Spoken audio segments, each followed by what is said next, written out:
नमस्कार, मैं हूं प्रदीप और आप सभी का स्वागत करता हूं द ओरिजिनल ज्ञान चैनल में। दोस्तों, आज बात करेंगे दुर्योधन की। दुर्योधन ऐसा वैसा राजा नहीं था।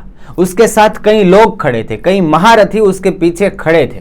कई लोग ऐसे थे जो दुर्योधन के लिए अपना जीवन भी त्याग कर सकते थे। कहने का मतलब यह है कि दुर्योधन के अंदर भी अच्छी बातें थी, लेकिन आज तक हम दुर्योधन को कैसे जानते थे? अधर्म के हिसाब से, अनीति के हिसाब से। लेकिन दोस्तों, आज जो श्लोक हम देखने वाले हैं उसमें से दुर्योधन से भी हम कुछ ऐसी बातें हैं जो सीख सकते हैं। तो दोस्तों, शुरू करते हैं श्रीमद् भगवद गीता जी का 7वां श्लोक। आप भी मेरे साथ बोलना।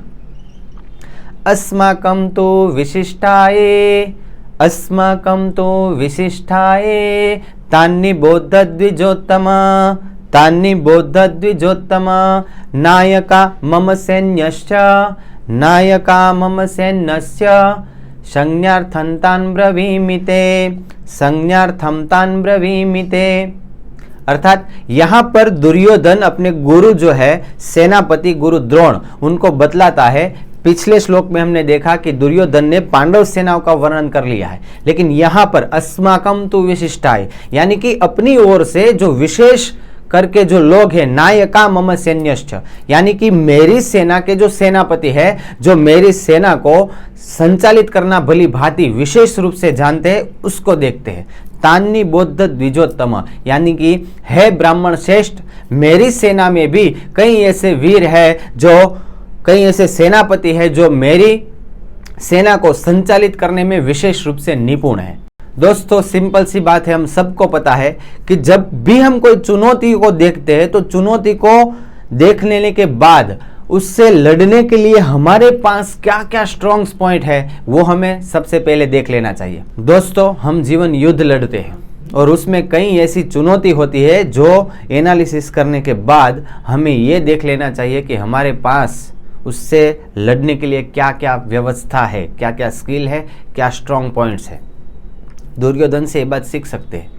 दुर्योधन सबसे पहले पांडव सेना को बताता है, उसके बाद अपनी सेना के बारे में बात करता है, ताकि बाद में कोई सरप्राइज, युद्ध के अंदर कोई सरप्राइज ना आ जाए। अगर बाद में युद्ध में कुछ ऐसा सरप्राइज आ जाता है तो उससे युद्ध में जो जीत होने वाली होती है उसमें कई बड़ा रहस्य पैदा हो जाता है और उसमें हार भी हो सकती है। इसीलिए सरप्राइज को अवॉइड करने के लिए वो सबसे पहले देख लेना चाहता है, अपने गुरु, अपने सेनापति को बता देना चाहता है कि पांडव सेना में ये लोग हैं और मेरी सेना में ये लोग हैं। ये बहुत बड़ी बात है। दोस्तों, हमने देखा कि पांडव सेना में कैसे कैसे महारथी थे, उसका एक एक योद्धा का हमने वर्णन किया। उसका महाभारत के युद्ध में क्या रोल था, वो किससे लड़े, उसका वध कैसे हुआ, ये सब बातें हमने देखी। अब बारी आती है कौरव पक्ष की।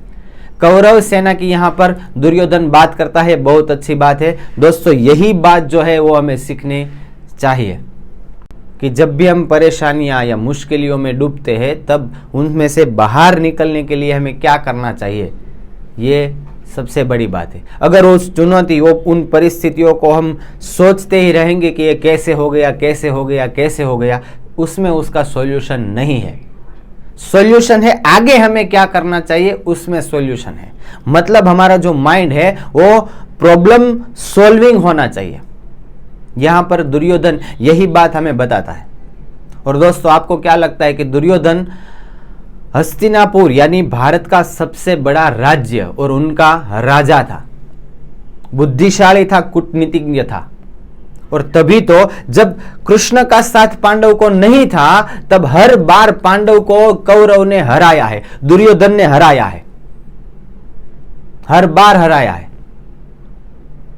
जैसे कि एग्जाम्पल के तौर पे हम देख ले कि जब षड्यंत्र रचा गया खेलने का, उस खेल में दुर्योधन जीत गया, पांडव को हराकर दुर्योधन जीत गया और द्रौपदी का चीरहरण हुआ।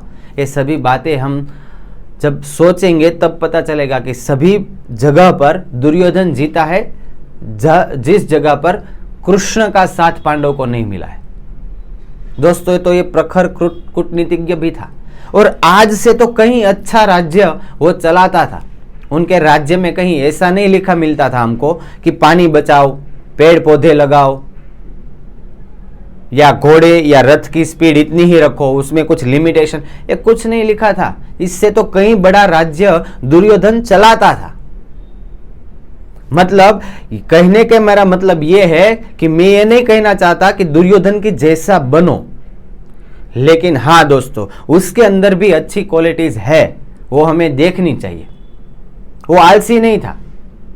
भारतीय संस्कृति की सबसे अच्छी बात जो मुझे लगती है वो दोस्तों ये है कि कीचड़ में भी अगर कमल खिलता है तो हमें कमल का जिक्र करना चाहिए, उसको उसके बारे में सोचना चाहिए। यानी कि कितने भी दुष्ट लोग हो, अधर्मी लोग हो, उसमें भी अगर कोई अच्छी बात है तो हमें देखनी चाहिए, उसको उठानी चाहिए और अप्लाई करनी चाहिए। तो दोस्तों, ये जो भारतीय संस्कृति की जो सीख है वो पूरे विश्व को सीखनी चाहिए। इसके आगे जो जो श्लोक है उसमें दुर्योधन अपनी सेना के नायकों को बताता है, वो हम देखेंगे अगले वीडियो में। दोस्तों, तब तक के लिए जय हिंद, जय भारत, जय श्री कृष्ण।